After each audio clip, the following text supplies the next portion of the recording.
What's going on, you guys? Slim here at Pasadena Regionals, and we are here with 5th place, one of my best friends in the whole world. Also my dad, in case you guys don't know. One of just the best people I know. I love this man to death. Please introduce yourself to the channel and tell me what you played today. Hi, my name is Pete Navarro. I played SUNAVALON THERION on my team, 24K. Insane. You guys are insane. Two of us got top 8 today, Buddy Lawrence and myself. Yep. And pretty much why I wanted to play this deck is that I've always kind of liked plants. That's my favorite type the entire game. So I'm kind of like super fanatic that they actually do really well. And I've been working on the list with my buddy Melius, and he actually came up with like a very solid skeleton of it. And then we kind of theory crafted for like about 2 weeks on it, kind of got some ideas with it, and especially with the sideboard and the extra deck and things like that, we kind of came to like a really nice package of how the deck should work. And given the fact that, you know, with the ban list just happening, there's a lot of changes that people weren't sure to play. And this was probably one of the few decks where the Brave Engine plus a 1-card starter is like +7. That's insane from 1 card. That's a vanilla, which is like, you would think is a Garnet, but actually is the most powerful card in your deck. Yeah, absolutely crazy. Yeah, that's crazy. Yeah, before we get into, do you have any other shout outs?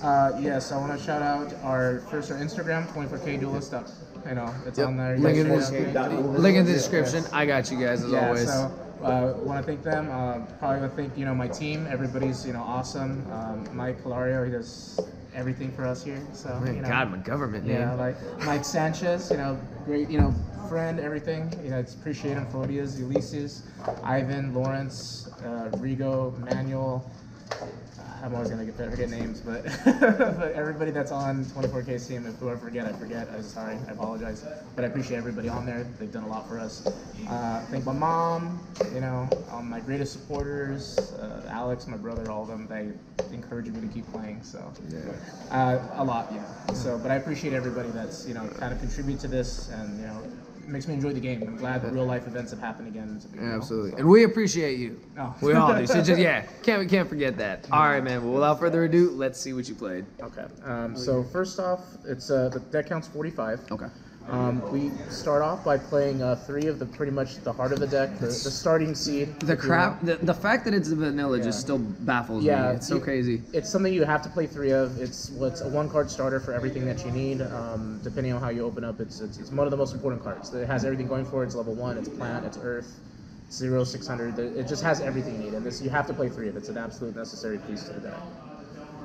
Okay. And then we also played the Brave package with it. So we're playing the 3 Enchantress, and you have to play the Brave Engine with this deck because it gives you coverance over the hand traps. So the biggest thing you're worried about is if you're going to worry about Effect Veiler, you're worried about Infinite Impermanence, you're worried about Nibiru, you're worried about Ash to an extent. This pretty much solves a lot of your problems, and it should have been touched, and this deck is only possible because it isn't touched. So the fact that she's there. And then, of course, the Griffin to finish out this piece of the Monster Adventure package. Illegal Knight, I think we talked about. It was probably one of the ones like I still kind of want to try. I mean, you could try it, but I just don't want to add more breaks to the deck. I understand it's really good going second, but at the same time, I feel like if you try going first, it just doesn't do anything. Yeah. So it was a toss-up. It's a card maybe you could test, but like you said, it was hard to get it down to 45, and that was already one of the biggest issues we had. And especially for consistency and prior, you know, we have different choices and preferences, and so we kind of came to that this was probably the best idea right now. The hand trap monster we only played 3 Ash. I feel that Ash is the most important hand trap in the entire game right now. Bell, in my opinion, is not as good. I know before Ulysses you liked Bell, and then we both kind of came to the conclusion that it was not a safe choice for this event, which I think was correct. I think that was really correct in the long run. Because we were playing other cards to prevent us from just losing if we have to go second. So honestly, Bell again doesn't solve everything, and Ash is really all you need, and she does everything for you. So I feel like that's absolutely important for her. Now, what kind of brings this deck together is the Therions, and so Lily is pretty much that's Regulus. 3 Lily and a Regulus. The Therion monsters are actually insane. I have not ever seen anything like this give like a +1 utility for everything, like especially Lily, because you just attach any plant, and then you go off and you continue and you search for the field spell. Then the field spell searches out Regulus, and then the fact that this is a plant, the fact that she's level 8, all of those are very like important like attributes for these cards. And the Regulus being in his own little pseudo omni negate, and he's not a effect negate. He's only effect negation, not activation. That's even more nutty. And then hidden being could be 3,500. There's a lot of utility that these cards bring to the deck, and whether you played in this deck or you played in like an own attribute deck of it, it's super high utility. And these are phenomenal cards. Like the fact that these just came out, these are like, this should be way above its pay rate at this point. And I think this was correct. The plant's obviously the most important one because she's the tutorable for everything. Regulus, you only need one because there's ways to recycle it. That's kind of funny. But overall, though, this engine is amazing, actually, for the most part. Now to go into the one of plants, because you have to play specific techs in this deck. So Sunside Sea Twin, you play the one because it's a brick. It's actually the only brick, technically, you ever want to draw on your deck, minus like one other card, but it just depends. But you need a SUNAVALON Link monster to get the full benefit out of it, and then the graveyard effect doesn't come up as often. But if you never draw this, usually you're guaranteed so much gas that the deck doesn't stop. And that's what I like about it. So if I drew it, it was like bad. There's one game that I did draw it, I lost. Another game I actually won because of it, but because there's little combos that are insane with this deck. Next up is the Arrow Mage Laurel. This is a bread and butter card. It's super effective with the fact that you're getting life points, and we can explain the combo after. One Rose Girl, it's another extension plus combo piece too. She's an amazing card. She's so well designed. The fact that you can ditch your cost, get her back in the same turn. You can like tutor for her when you like actually needed like an additional play because you can use her as an extender. This card is amazing, and it's actually probably one of the few good cards that like is so generic for plants. It's super important. And then the last actual tech we play is the Rika Snowdrop. I like her for the ability if you go into the rank 8 Rika Queen, and it has value because if you get stuck with specific hands, I think you explained it before, where if you open up the twin, you can actually like summon it off from that, and then use this effect to make it level 8, and then go from there as additional certain extender. combos. I've seen a lot of people playing 2 twins. I don't think that's correct because it's a break in your hand that you don't want to see. I understand that there's still combos that you could do when you open that, and you can like summon it somehow. But it's just a card you don't want to drop because it could be anything else. Yeah, and it has a lot of like points with it too. And usually she's an easy side deck card, which is nice. But for the most part though, it's just it has so much utility, and it's insane with it though too. And then we'll go into the spells. Playable in the Coliseum. This card is amazing. The fact that you can search out Regulus or Lily at resolution if you have multiple copies. A lot of players forget that your monster can't die by battle because then you'll just send a card and then you just leave the card in play. So it's just so powerful and threatening. The other effect too is if you kill something if something dies by battle, yours or your opponent's, you can salvage a Therion back, which you just get back Regulus or you get back Lily, and you just use them as additional fodders and extenders in the deck, which most people don't, capitalize on or they expect that. So this card is beyond it performed beyond my expectations for this event. Can I add something to that? Yeah, go ahead. So a cool play that you could do with that. There's SUNAVALON League monsters. Most of them have this effect, but we only run the one of them who does. So the League one has an effect that if you take damage, you get to summon something from the extra deck. Something that's cool is you could play this. You can crash into something, protect it from battle, and then summon something to whatever it's going to. Yeah. So it's probably one of the few it's just an amazing card overall. Then we go into the Brave package, the 3 Red Armister, the Fateful, and the Equip spell. It's pretty standard for the most part. No other piece is really needed.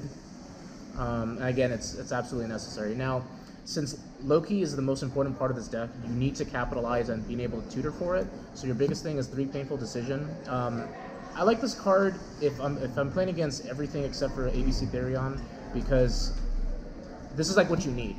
And then you go with the Unexpected Die. I like this less against ABC Therion. I actually sided this versus it because this is more valuable because they're gonna banish it. So I'd rather have this for if I'm gonna do something or commit to a play, it's just safer. But it just depends. But you need this package because you're playing the 3/3, and then you're also playing the Loki, so it's 9. So you have 9 effective ways to get to the starter card, and that's literally all you need to do. This does have weird plays with the adventure package. Sometimes you do have to play this immediately. Other times you don't, and you're fine. But the goal is to get to the seed, and once the seed starts, that's when everything flourishes pretty much at that point. And then the last thing you could say that goes with it is probably 1-for-1 because the seed's a level 1, so that's like everything that goes with it. And this is also very citable. I actually cited this out a lot. But for the most part, though, this is like an engine. This is easily cited out too, and it just depends on your preference. But I think this is all you really need. Some people play Prius Riot's map. Map's very good. The only problem with that, though, is that I don't want it to take half my life points, and I do that kind of a lot already. But some games that you go into time, I was able to beat people under time, which is pretty funny, because you'll be at 8,800 in the combo, and that's actually kind of insane. So that works for that. And it also works with the RMH. So the RMH has an effect that if your life points are higher, you can summon it from the hand. So if you draw it and you had map, you wouldn't be able to do that part of the combo. Yeah, and that did actually come up. Believe it or not, that actually did come up today. And now to go into the Sunvine cards. Now you have to play 1 of the Sunvine Shrine and then 2 of Sowing. And now the reason why you play these ratios is that the Link monsters can search these out, and the Link monster is not once per turn. So inherently you can search out all your full pieces if you need to, because we run 3 of them, so these will tutor for that. This is valuable because of the fact that it'll constantly revive a seed once per turn. Once you pay the cost, it's in play forever, and then it just allows you to keep mediating all the seeds and just going through again and again. Sowing is amazing because the fact that once you get it off with the twin, you know, that's your ideal target to summon off that and go full combo with it. It's also, its other effect is actually really nutty too, is that people forget that if your Link monster plant is going to die by battle or by card effect, you can just literally use this to protect it. And a lot of people forget that. And this is, again, it's just being able to beat a valuable combo with everything altogether. And this also has an effect where you can salvage a continuous trap card. It didn't come up this weekend, but there's like applications you can do with it, and I'll probably explain later, but that's just mainly for what it is. And then we wanted to have boards that could, if we played second, we could break them. And honestly, that application worked out a lot. Again, this is what we preferred for it. It was 3 droplets, forbidden droplets, and then 2 forbidden chalice. I actually talked with Ulysses about this, and we preferred that chalice was better over bell in the long run because you want to be able to go first or second. Usually, again, you only need a 1-card starter. Your other 3 cards are irrelevant, or 4 cards, they're irrelevant. But this helps if you go against Despia and they have Masquerade. It helps go against Omni negation boards and stuff like that. So it just lets you play. And as long as you get to 1 to 2 cards, you can play under that. And that's all that matters, honestly. Flunderies are Yeah. matchup. Yeah, Flunderies can be a problem. But, you know, that's what you have to play for what it is. So, and both of us have that same meaning where we're both trying to go first. So whoever wins the die roll, that often plays a part too. But there were some games that I did go second. I was able to break their board and win, and then also win against game 2 and then go into game 3. And then the last one is called by and Foolish for extensions, you know, Brave Engine, Negation, pretty much it. And then lastly, it was 3 Infinite Impermanence, and then the Bloom Trap card, SUNAVALON Bloom Trap card. This is actually insane because of the fact that it's an entire one-sided skill drain on your opponent's side of the field that are currently on the field. So even if they have like DPE, it'll negate DPE forever. So that means that DPE can't pop even on your turn when it's negated. So it's actually a lot of value. And then it didn't come up for me for today, but whatever your Link monsters are pointing to with this card in play, your Link 4, it would get the value whatsoever it's pointing to. That never came up because no one ever, actually most people scooped after I played. So usually like within the full combo they stop. But it's just really good card. I actually like that. I think the only time I ever cited it out was my last round. It was kind of relevant, but it didn't really matter because how I got out of that entire board breaking was pretty insane. But that was just the main deck so far. 45, yep. Yeah. Okay. So for the extra deck, pretty much again the extension of the heart. Dryas. Dryas is not once per turn for both of its effects. Correct. So you get to search for any Sunvine card when you use the seed. It can be used with any plant type monster or lower, but you want to use the seed especially because you get the search. So once you search, you get Sunvine Sowing Seed or you get the Sunvine Shrine. It depends on what you need. Usually it's Sowing Seed. And then you go and use it as an extension, get more pieces, and then it helps with the extension for that. And then when you take damage, you're going to summon off from that. And then we play 1 of the healer. I actually kind of want to play 2 healer. Ulysses says that he wants like just the 1, and then he likes double of the Thrasher. I think that might have been incorrect. I still feel like maybe it should have been a second one, or maybe Gardener. Gardener's like cheeky, but it's not like the best thing. This card's insane, by the way. The fact that you play this card and when he gets summoned, you target a Link monster, and then he'll get the power times 800. So whatever the Link rating is, he'll be like 4,000 randomly if you use it with the SUNAVALON Bloom, and that did come up.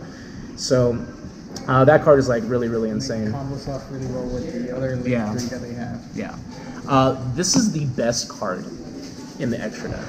Jasmine is an insane card. The fact that each of her effect to tribute a monster is once, but it lets you search out any plant, and that's insane. There's like within the combo too, you resolve this, and then the effect to search a plant when you gain life points is once per copy. Oh. So that means that if you have 2 in play, or you revive it later, or you kind of like just mess with the whole combo with it, she'll trigger again. And the fact that it has like so much applications, it's insane actually. It's probably, like I said, one of the other second best cards in the deck. Because we were forced to play this. We're playing the new Sylvan Link monster. Banned, so. Yeah, Anaconda was a generic plant link. And unfortunately, we don't have that no more. So we have to play the next best thing. And I can honestly say she actually overperformed. She actually won me my last match. And it's insane because you excavate the top 3. If there's a plant among them, you special summon it. I actually special summoned a Laurel off of it, which was like super relevant for their Arrow Mage stuff. Then what I also sent to the graveyard was an Enchantress, and I got full Brave combo off that too. That's crazy. So the fact that that's relevant, she also can modulate levels, and that's fine, but it's okay. It just depends on what you do with it. And then the next piece of the SUNAVALON pieces is Melius. When you blink him, you bring out the level 1, and so it helps you further extend and climb into the rank 4s. And then also he has a really nasty ability that whatever he's pointing to can attack that many times. So if you connect with him and then you have a rank 4, link 4 up in play, he'll be 4,000, and then he will give the ability to attack 3 times in the battle phase. So and that did come up quite a lot. I dropped with someone's board. He was 4,000. It was against Sword Soul. I swung over all his guys. Plus I had 3 more attacks. Jeez. So it was just like, it's just a lot of damage quickly, and I think that's like very important for what he does in the deck. And sometimes he could be a finisher. Other times he could just be an extension. That's all he's meant to be, and that's perfectly fine too. And then the final piece to the whole Therion seeds is you go into Bloom, not Bloom, but the big one. He searches out Bloom, which is the trap card. That's the whole point to this, and that he can't be attacked and he can't be destroyed by card effects. So that comes up a lot. And his other effect is kind of nasty. Is you contribute something that points to him. That's a link monster. And whatever the linking of that monster is, he can pop that many cards and it doesn't target him. And that happened a lot. And that happened a lot. So the piece that combines with him is Big Lancer. So you use him because he's level 4. So then you would connect to him, and then you use him to tribute him, and then you pop 4 cards that doesn't target. Then afterwards, you use Beggar Lance's effect to banish the link monsters that are in your graveyard, and then he resummons himself back to the field. Great. So, and then also his effect to be able to bounce a monster back, but you take the damage. That's relevant. They also ruled today that you can't bounce a 0 monster because you have to take the damage, and that's also part of the card. It says you have to take the damage in order to do it back. So, and then he also has some small applications. It'll probably never really happen, but if this is in play and you would get the burn damage, you get it back, and then he would trigger to summon the SUNAVALON back. So that's, I mean, it happened once today, but that's all that really did. That was the extra deck, and then finally the last monster, the Queen herself, the Rika Queen. She actually won me. I didn't summon her until my final match, and I summoned her the last round, and she actually won me the match because of it. And I'll explain that afterwards and stuff. And then lastly, we'll go into the side deck. This is all Ulysses' entire thing. 3 nibs and 2 token collectors. You want to tell them why on this? So before I was playing triple token collector and triple nibs because it was really good against Sword Soul and Crankits, but now the Crankit is gone. We needed more space for other cards, so I decided to do 3 nib and 2 token collector. The reason is this is a generic side deck for many decks, especially against Sword Soul. It's really popular. You draw any of these 2 cards, you can pretty much win the game, honestly. And also, a lot of people don't like Nibiru because it's not good versus Despia, Thunderies, stuff like that. But there's still a lot of rogue decks that lose to it. Salad, it's really popular. The Punk deck is also a thing. ABC Therion. ABC Therion, the Mirror Match. Yeah, it's very valuable in the Mirror Match. Match too. It's really good versus a lot of stuff. And a lot of times if you piss off a nib, you just win the game. And it's also good because, let's say, you draw like a weird hand. I don't know what it could be, but you could draw a weird hand sometimes. Yeah. But Jasmine can actually tribute any monster. Yeah. So you can actually use the Nibiru as a fodder for Jasmine. And give yourself a plan extender, which is super, super value in that. So that's why I like the nibs for that, and it did come up, and it wasn't the worst card. The card that was probably is what made me get the top 8 was probably Dark a little more. I only used it once, and it was against ABC Therion. I did it in game 3, and I had to wipe out his board, dealing with back row with Twin Twister. I didn't have a full combo. I had drawn some like really bad pieces, but I was able to play around it. It was actually insane. So then let's go Harpy's Feather Duster and 3 Twin Twisters. We need back row removal. We don't want to deal with Zombie World. That's like one of the biggest thing. And then probably the MVP too also was Anti-Spell Fragrance. You pretty much auto-win when you do full combo, and then you open up with this, and they can't play the game. Most people think I'll set Bloom, but I actually have this in hand, and I'll set this, and they didn't know, and then they're like, oh, I can't play the game. So usually I was afraid of people outing boards by doing Zombie World, Dark Below No More, just basically playing spells that were normal, and this outs that, and this also stops mine for the turn, and then you just OTK them with And it can be set from the yeah, shrine. the shrine can reset it too, if it Oh, dies, that's which is crazy. also pretty spicy with it too. So That is let me say crazy. something with the side deck. So what we made the side deck for was basically because we were anticipating a lot of the new decks, especially the Therion stuff. So most decks around the Therion stuff, they're actually combo decks because you want to combo into the Mirror Machine, this deck or ABC. So that's why we have a lot of like ways to stop combo. Mainly because we don't want to lose the mirror match. Yeah. And there you might not see this deck a lot right now, but in the future, I'm pretty sure it's Yeah, going to be really popular. Definitely.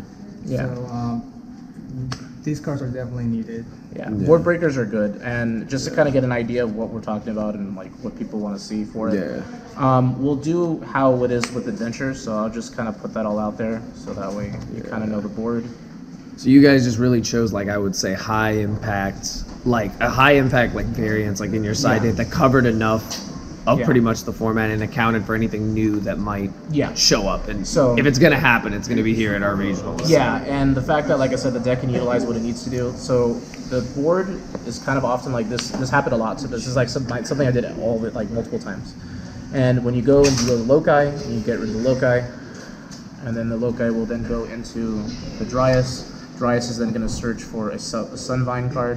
So then what you do is you get Sowing, and then by triggering Sowing, Sowing will then let you search for Sun Seed Twin, and then Twin, you're going to take 1,000 life points from this, but Dryas says you gain 1,000 life points back. So then what happens is that you're going to get another Link 1 to summon. So then you would get Healer, and then he's going to then summon out the 0 back. So then now that you have the 0 back, you're able to start kind of like playing again. So then to make it even more like obnoxious is that you get rid of these 2 links, you go into Jasmine, you tribute this, and then you go into Laurel, the 1/0 mage, you go into him. Then you link these both away, and then you go into another Jasmine. And you gain 500, so you'll be at 88, and then Healer also gave you 300, so you have that full life from that. These both trigger at the same time, so you get 2 plant searches. So then at that point, you get Rose Girl, and then you get Lily from that resolution.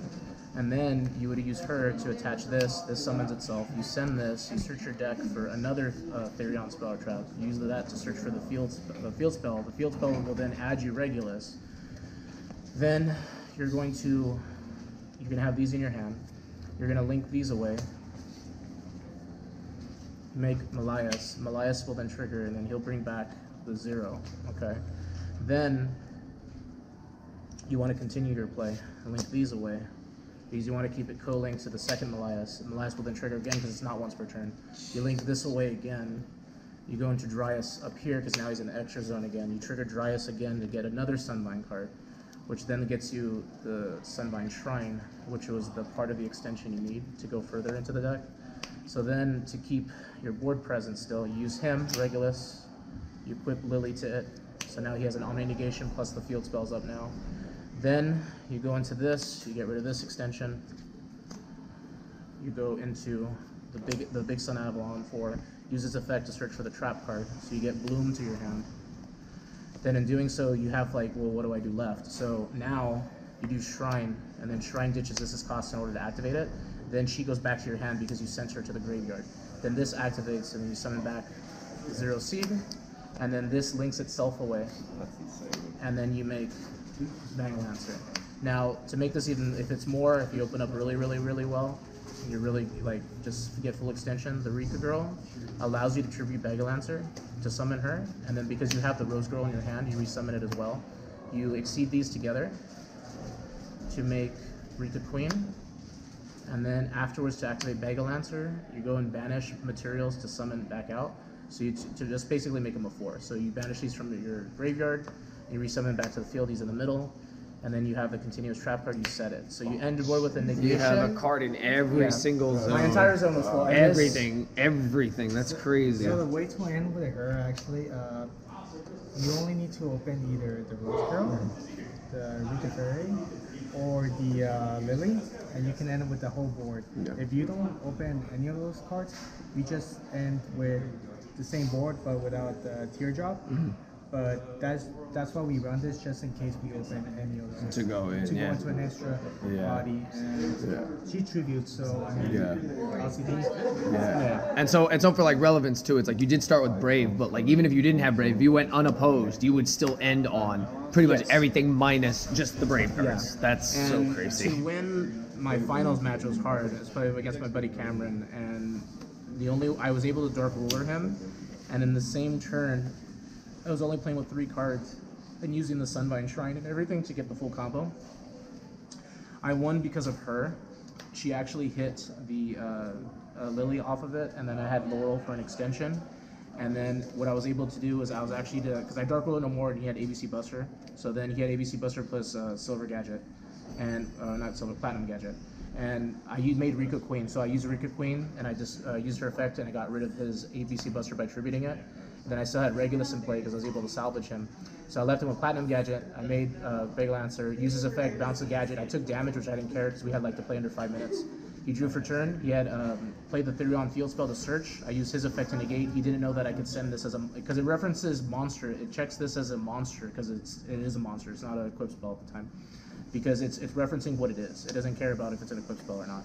So I negated, he chaliced, I used her effect, I detached the last material, and then I triggered him off the board so he couldn't be chaliced and he scooped. And I was able to break the entire board from that. So, again, the decks performed well beyond what I thought it was. I had a lot of fun playing it, and I appreciate everybody that helped me get here. Again, a team and everything, Ulysses especially. It's a big deal, and I appreciate all you guys for it. Yeah, you guys are insane. This deck is amazing. Definitely be crazy to see if more players pick it up and really have what I would call the technical play to really play a deck that, you know, I think it's just, I mean, it's crazy. I mean, normal summon a vanilla, you get all that. Like, I've never seen anything like that. But awesome deck profile, you guys. Congratulations again, Pete. 5th place, 600 players, 10 rounds of Swiss, and it's just crazy to see. And yeah, welcome to the new format, you guys. Thank you for the deck profile, and congratulations again. Thank you.